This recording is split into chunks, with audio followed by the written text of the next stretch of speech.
कौवों के घर में आज बहुत हलचल थी। दोनों पति पत्नी काम में लगे हुए थे। मैंने घोंसले बना लिए हैं और भोजन भी जमा है। अब तुम जल्दी से गर्म कपड़ा ले आओ। गरम कपड़ा? गरम कपड़ा क्या करोगी तुम? ठंड है, कुछ दिन अंडों पर गर्म कपड़ा डालकर रखना होगा। अब तुम जल्दी से जाओ। कालू कौवा गर्म कपड़ा लेने चला जाता है। गोरी कौवी बहुत खुश थी क्योंकि वो आज अंडे देने वाली थी। उन्होंने अपने आने वाले अंडों के लिए पूरी तैयारी कर ली थी। चिड़िया, चिड़िया बहन, जल्दी से दरवाजा खोलो। मैं हूँ कालू कौवा। कौवे भैया, एक तो आप दरवाजा बहुत जोर से खटखटाते हो। गोरी अंडे देने वाली है। आपके पास गरम कपड़ा है? मुझे गोरी ने भेजा है वो गरम कपड़ा लेने। गरम कपड़ा? मगर वो गरम कपड़ा तो लूसी ले गई थी। जब उसने अंडे दिए तो वो मुझसे मांग कर ले गई थी। मैं अभी लूसी के पास जाता हूँ। गोरी कौवी ने 3 अंडे दिए थे। वो अपने पति का बेसब्री से इंतजार कर रही थी। लूसी, लूसी बहन, चिड़िया का जो गरम कपड़ा तुम्हारे पास है वो आप मुझे दे दें। क्या गोरी ने अंडे दिए हैं? हाँ, आज हमारे घर में अंडे आने ही वाले हैं। ये लो गरम कपड़ा, और गोरी से कहना एक दिन अंडे धूप में रखकर ऊपर गरम कपड़ा डाल दे। मैं बता दूंगा। फिर कालू कौवा गरम कपड़ा लेकर अपने घर जाता है। कालू, कालू, हमारे अंडे आ गए। मैंने 3 अंडे दिए हैं। ये सुनकर कालू कौवा बहुत खुश होता है। ये लो गरम कपड़ा। लूसी ने कहा है कि अंडों पर गरम कपड़ा डालकर अंडों को धूप में रखना। मुझे सब मालूम है, मेरी माँ ने मुझे सब बता रखा है। फिर गोरी और कालू अपने अंडों पर गरम कपड़ा रखकर अंडे घर के बाहर धूप में रख देते हैं। कालू, तुम अंडों के पास बैठो और मैं नदी से पानी पी कर आती हूँ। गोरी, जल्दी आना, मुझे भी बहुत प्यास लगी है। गोरी नदी पर जाती है। रात से काम कर रहा हूँ, बहुत थक गया हूँ, थोड़ा सो लेता हूँ। ऐसा सोचकर कालू कौवा सो जाता है। ये मौका अच्छा है, मैं जल्दी से अपना ये अंडा इन कौवों के घोंसले में रख देती हूँ। ये सब मुझे बहुत जल्दी करना होगा। कोयल चुपके से जाती है। कालू सो रहा था और कोयल अपना अंडा कौवों के घोंसले में रखकर भाग जाती है। गोरी, क्या अंडे दे दिए तुमने? हाँ चिड़िया, मैंने 3 अंडे दिए हैं। अब अंडों का ध्यान रखना, ऐसा ना हो कि इस बार फिर वो कोयल तुम्हारे अंडों में अपना अंडा रख जाए। ये सुनकर गोरी को अपनी पुरानी दुश्मन कोयल का ख्याल आता है। मुझे जाना होगा, मुझे जाना होगा चिड़िया, वो कोयल इस बार फिर ऐसा ही करेगी। गोरी वहाँ से भागती है। कालू, उठो, उठो कालू, कालू ये क्या? मैंने तो 3 अंडे दिए थे, ये 4 कैसे हो गए? 4? क्या 4 अंडे हैं? गोरी, यहाँ तो कोई भी नहीं आया। मैं जाग रहा था, यहाँ कोई नहीं आया। तो क्या मैंने ही 4 अंडे दिए थे? ऐसा भी तो हो सकता है कि तुम्हें याद भूल रहा हो, तुमने ही 4 अंडे दिए हो। हाँ, शायद ऐसा ही है। वो फिर से अपने अंडों पर कपड़ा डाल देते हैं। मैं अंडे घर में ले जाती हूँ और तुम भोजन ले आओ। ऐसे ही दिन गुजरते गए और फिर वो दिन आ गया जिस दिन अंडों से बच्चे बाहर आने थे। कालू और गोरी अंडों के पास बैठे बेसब्री से अंडों को देख रहे थे। एक अंडा टूटता है। मैं जीत गया, मैं जीत गया, मैंने सबसे पहले अंडा तोड़ा है। आ गया मेरा शेर। फिर दूसरा, तीसरा और फिर चौथा अंडा टूटता है। चारों अंडों से बच्चे बाहर आ जाते हैं। सब बच्चों की चोंच हमारे जैसी है और इस बच्चे की चोंच हमारे जैसी नहीं है। ये हमारा बच्चा नहीं है। नहीं कालू, ऐसा नहीं है। मेरी बहन की चोंच भी मेरे जैसी नहीं थी। कुछ बच्चे ऐसे होते हैं। जो भी है, ये बच्चा मेरा नहीं है। कालू कौवा अपने 3 बच्चों को गले से लगा लेता है। चौथा बच्चा ये देखकर आंसू बहाने लगता है। मैं बुरा हूँ क्या? मैं सुंदर नहीं हूँ? गोरी उसे अपने गले से लगा लेती है। तुम मेरे बच्चे हो, 3 पापा के, और तुम मेरे हो। मेरे बच्चे, मेरा लाया हुआ भोजन इसे न देना। गुस्से में कालू घर से बाहर चला जाता है।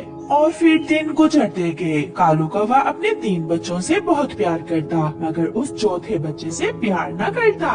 जाओ, तुम अपनी माँ के पास जाओ। पापा हमारे भाई को भी यहाँ बैठने देना। जाओ, तुम यहाँ से जाओ। वो बच्चा रोता हुआ वहाँ से चला जाता है और कालू कौवा गुस्से में थोड़ी दूर जाकर बैठ जाता है। गौरी ने सब बच्चों के सामने भोजन रखा था। बच्चे भोजन खाने लगते हैं, मगर वो कोयल का बच्चा अपना भोजन उठाकर अपने पापा के पास जाता है। पहले आप भोजन खाएं पापा, मैं बाद में खाऊंगा। मगर कालू कौवा वो भोजन उठाकर दूर फेंक देता है। बच्चा रोने लगता है। ये बच्चा अपने पिता से कितना प्यार करता है, मगर न जाने क्यों कालू इसे पसंद नहीं करता। आज रात मैं दूसरे जंगल जा रहा हूँ, कुंडी लगा लेना, घर से बाहर न जाना। कालू चला जाता है। आधी रात को गोरी कौवी सोई थी। खिड़की में आकर वही कोयल बैठ जाती है। मेरा बच्चा काफी बड़ा हो गया है, अब इसे लेकर जाने का समय आ गया है। कोयल कौवों के घर में घुस जाती है। उठो उठो मेरे बच्चे, मैं हूँ तुम्हारी असल माँ, मैं आपको लेने आई हूँ। वो बच्चा उठ जाता है। मेरी माँ तो सोई हुई है, आप कौन है? मैं ही आपकी असल माँ हूँ। मेरी और तुम्हारी चोंच एक जैसी है। देखो देखो मेरे बच्चे, आप जाएं, वरना मैं मम्मा को जगा दूंगा। मेरे साथ चलो, मैं आपको बहुत प्यार दूंगी। यहाँ सब आपको डांटते होंगे। मम्मा मम्मा, ये कौन है? शोर सुनकर गोरी भी जाग जाती है। तो कोयल, तुम आ ही गई। मुझे सब मालूम था कि तुमने इस बार फिर अपना अंडा मेरे अंडों में रखा है। हाँ तो लाओ, मेरा बच्चा मुझे दे दो। भाग जाओ यहाँ से, वरना मैं शोर मचा दूंगी। आप यहाँ से जाएं। डरती हुई कोयल वहाँ से भाग जाती है। दूसरे दिन कालू कौवा भी आ जाता है। वो बच्चों के साथ खेल रहा था। मैं भी खेलूंगा, मैं भी आपके साथ खेलूंगा पापा। तुम मेरे बच्चे नहीं हो, तुम कोयल के बच्चे हो। मगर आप मेरे पापा हैं, मैं आपको नहीं छोड़ सकता। रोता हुआ वो बच्चा एक चिट्ठी लिखता है और अपने पापा के पास रखकर चला जाता है। कालू, ये कागज, ये क्या लिखा हुआ है? कालू वो कागज उठाकर पढ़ता है। मेरे पापा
हमारी बात सुने।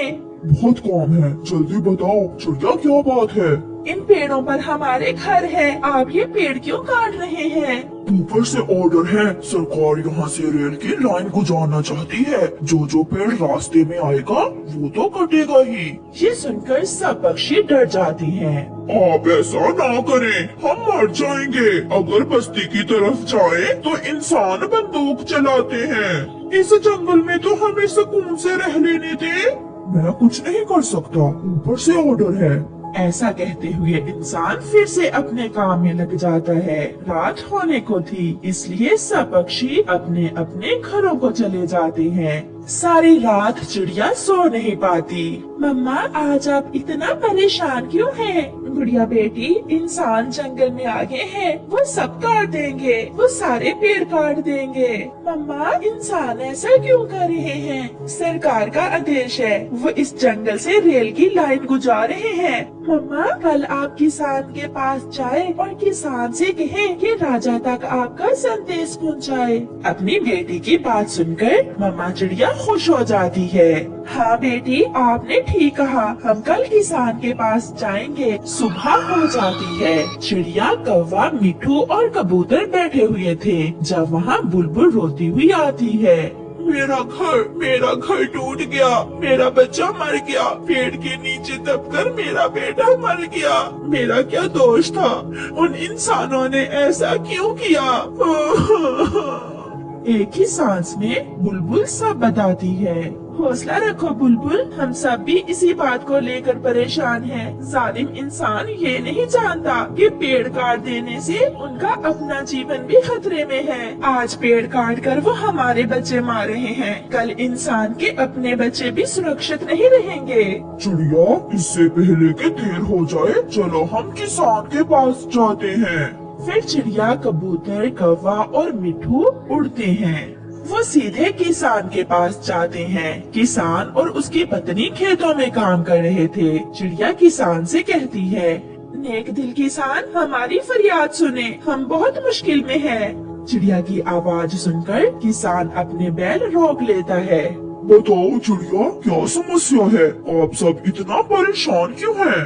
हमारे जंगल में इंसान पेड़ काट रहे हैं। इंसान हमारे जंगल से रेल की पटरी गुजारना चाहते हैं। मैना के अंडे टूट गए और बुलबुल का बच्चा भी मर गया। पीपल का वो पुराना पेड़ लंबे समय से हमें घर बनाने के लिए जगह दे रहा था, वो भी कट गया। पक्षी बहुत दुख से ये सब किसान को बताते हैं। बहुत बुरा हुआ, अपने बेटे के बिना बुलबुल कैसे जी पाएगी। सुनिए पति जी, आप कुछ करें इन बेचारे पक्षियों के लिए। आप राजा से शिकायत लगाएं कि हम पक्षियों के साथ जुल्म हो रहा है। मैं अभी अपनी बैलगाड़ी घर खड़ी करके राजा जी के पास जाता हूँ। ज्यादा नहीं, केवल 2 पक्षी साथ जाए, फिर ही राजा जी को विश्वास होगा। किसान अपनी बैलगाड़ी लेता है और उसे घर खड़ी करता है। चिड़िया और कौवा किसान के साथ जाते हैं और वो सब राजा जी के पास जाते हैं। राजा जी, ये पक्षी पहाड़ों वाले जंगल से आए हैं, ये बहुत परेशान हैं।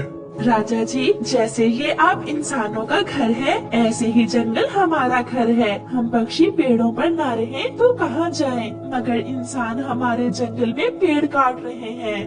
रेल की पटरी गुजारने के लिए वो सब खत्म कर रहे हैं। आप कृपया करके आदेश दें कि वो इंसान पेड़ ना काटे। संतरी, रोको उन इंसानों को, पेड़ काटने से रोको और उन्हें मेरा आदेश दो कि रेल की पटरी गुजारने के लिए किसी और रास्ते का चुनाव करें, वो रास्ता जहाँ पेड़ ना हो। ये सुनकर चिड़िया और कौवे की जान में जान आती है और वो खुश हो जाते हैं। राजा जी, आप बहुत अच्छे हैं।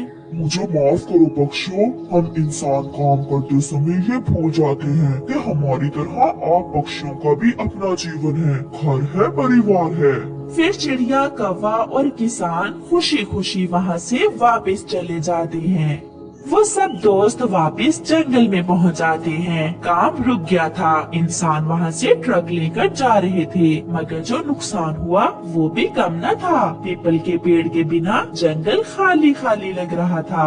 मेरा बेटा अब नहीं रहा, इंसानों ने मार दिया उसे। ऐसे जीने से अच्छा है कि मैं भी उस पेड़ के नीचे ही दबकर मर जाती। बुलबुल को देखकर सब पक्षियों की आंखों में आंसू आ जाते हैं। प्यारे दोस्तों, ये पेड़ पौधे, फूल, नदियाँ, जंगल और जंगल में पक्षी, इन सब से हम इंसान का जीवन जुड़ा हुआ है। कृपया करें, प्रकृति को तबाह न करें, नहीं तो जीवन मुश्किल हो जाएगा। आपका धन्यवाद।